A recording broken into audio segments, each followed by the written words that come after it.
So I was a part of a showdown draft tournament not that long ago, where I needed to draft a total of 10 Pokemon to fight in a doubles tournament. Now this tournament wasn't like your normal tournament, however. Instead of a bracket system, it was instead a round robin, where I needed to battle each of my opponents, and the winner is given a point after each match.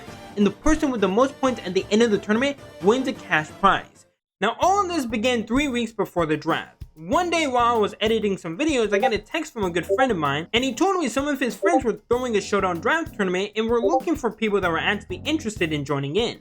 So I immediately accepted the invite and stopped what I was doing in order to start working on showdown. Now this was supposed to be a fun tournament, but I really wanted to win. So I started learning all I could about competitive Pokemon, and I would spend hours every single day to get ready for this tournament.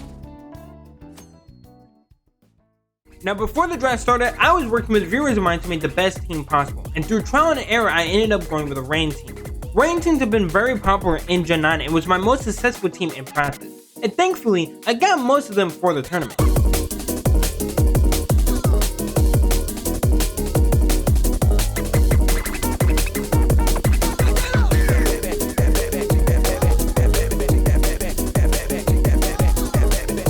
Now that you have met the team, let's go over the build. Our Keldon is our first round pick and was our bulkiest Pokemon on the team. Now usually people run a Assault Vest, but I actually needed an Assault Vest on a different Pokemon, so I went with Power Herb instead. This way I can use Electric Shot without needing the rain, and buff my special attack stat in the process. Plus our Keldon's already super bulky and people are expecting me to run this item, so I thought this made the most sense. Next is our Rain Setter, and usually people would like to use either Politoed or Pelipper, but I needed a good prankster Pokemon that could help support the team, and since I expected other weather teams, having a Pokemon that can immediately set up the rain to counter those teams made the most sense, especially since I don't have to switch out. Now Rillaboom wasn't a Pokemon I was expecting to use, but when I tried it out, I ended up falling in love with his role on the team. With Assault Vest in grassy terrain, it can stay alive a lot longer, and can help stop opposing Pokemon with moves like Knock Off or even Fake Out. Our main Swiss One Pokemon was Overqwell, and this is a Pokemon that chat recommended I use for the tournament. It's one of the faster Swiss One Pokemon, and its typing is really good since it's only weak to ground, which works because I have Pokemon that resist. So I gave him the item Life Orb and some moves that can help when necessary. Now this next Pokemon was admittedly a Pokemon I took from someone I ran into. Zoroark was a Pokemon that was used against me, and it worked so well with our Keldon that I knew it could come in handy for this tournament. So choice specs for more damage and tried to be even more annoying, and I have a really good sweeper here. Chandelure is a good Sun Team counter and was here to replace another Pokemon I wanted to have, but sadly someone took Armarouge. However, in some cases Chandelure is actually better, so I guess I looked out a little bit. Metachan was a Pokemon that was worth only 2 points, and I knew that it could be a good Pokemon to throw in order to not waste too many points, but because it's extremely underrated. Choice Spam or Life Orb can make this Pokemon deadly as long as I have some support to help in their weak areas. Lumineon is our second Swiss One Pokemon that is mainly here because it was also not too many points, but it's also a special attacker, meaning it doesn't overlap with Overqwell. And this means I have 2 Pokemon that can get a quick speed boost in the rain, and I don't have to solely rely on Overqwell. Focus Sash should help since it's really frail and I don't want it dying way too quickly. Swampert is a decent Pokemon with a really good typing, but I'll be honest, I wasn't expecting on using it in this tournament. It only has one weakness and I wanted to have a good ground type, so I decided to use Swampert. Last but not least is Arboliva, another Pokemon chat recommended and that worked so well against other opponents. With this Pokemon, I could slowly drain the HP from my opponents and be super annoying or be able to clutch if absolutely necessary. Using Citrus Berry with Harvest and Protect was the main strategy, but it could help counter some annoying teams as well. Match day was here and my first opponent was against Pi. Pi's team was not to be taken lightly, especially with Blood Moon Ursaluna and Magmar. Ursaluna almost always guaranteed a KO on my team, and Magmar, especially with Eviolite using Follow Me, would force me away from attacking Ursaluna. So my strategy was to use Rillaboom and Lumineon. By setting up the rain and using knockoff, I could remove the bulky items I expected them to have and sweep with Surf. And if he swamped out with either of these 2 mons, it was an instant GG.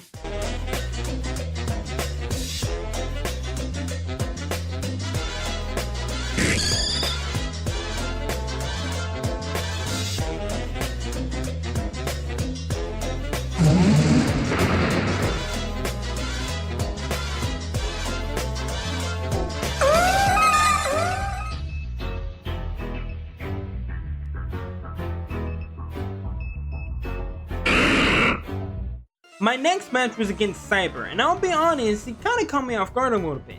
His plan was to use Psychic Terrain and Trick Room to get both speed and terrain control and sweep my team. Now I successfully managed to come back with Overqwil and Arkeldon since they really didn't have an answer for them. But once I knew of his strategy, I came up with a counter for round 2.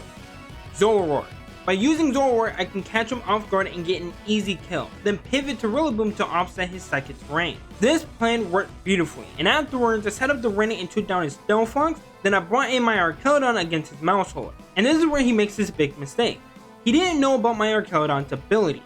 Stamina buffs my Arkeldon's defense every time he is hit, and Population Bomb can hit up to 12 times.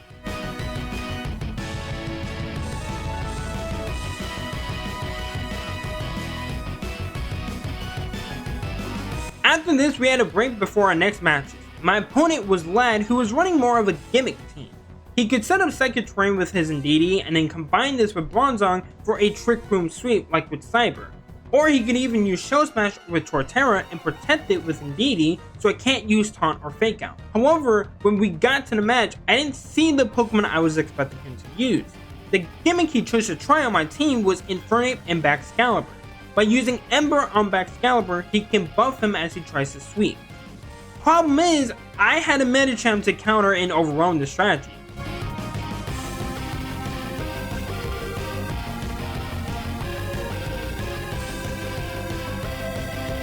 He was probably expecting a different lead because Medicham is seen as a bad Pokemon without its Mega, but that's not the case in the right hand. From there, I won the second round since he couldn't use the strategy and didn't have any counters to Arkeldon. Now it was time for the heavy hitters. The last 2 matches of the tournament were against the other 2 best teams in the tournament. Wraith was my next opponent, and he was running a Sun team with Farigiraf and Tinglu as support, and a couple other mons that could also be annoying. In my practice matches, I noticed that if Farigiraf sets up Trick Room, I would be fighting an uphill battle against his Sun team. So my strategy was to stop this at all costs. And to do this, I decided to use Zoroark. But wait, why am I using regular Zoroark? Well, when we were doing the draft, the host had told us that for Pokemon with different forms like Zoroark, you can actually use both forms. However, whichever form you bring into battle must remain the same for that battle. So I decided to use Zoroark with Knockoff and Choice Band to do the most damage possible on Farigiraf. And even if it doesn't kill, I can end up using Trick instead, which would force him to have to switch out since he would be locked into that one move. Then with a combination of Tornadus and Chandelure, I could take down the rest of his team. So as long as I had weather and speed control, I can win the game and go 4-0.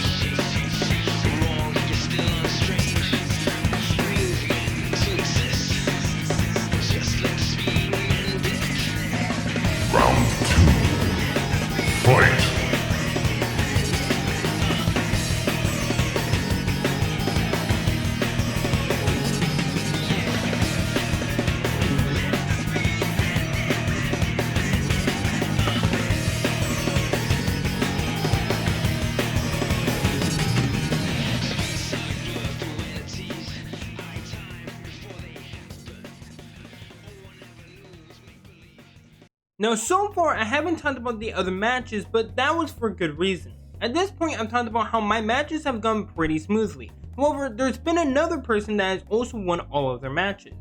The next match was against the host of the tournament, Aspirin. He was running a rain team and had a really good team. Now our teams on the surface may not seem the same, but if you look closer you'll actually see a lot of similarities.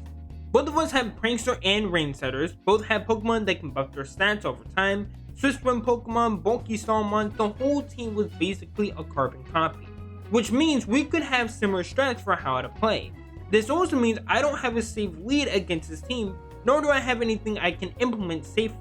So I went in with a lead of Tornadus and Rillaboom, a safe lead but not something uncommon. I knew that for this match I may need to take some risks. Now up to this point, Tornadus has only been the support for the team, however this time he needs to be the aggressor.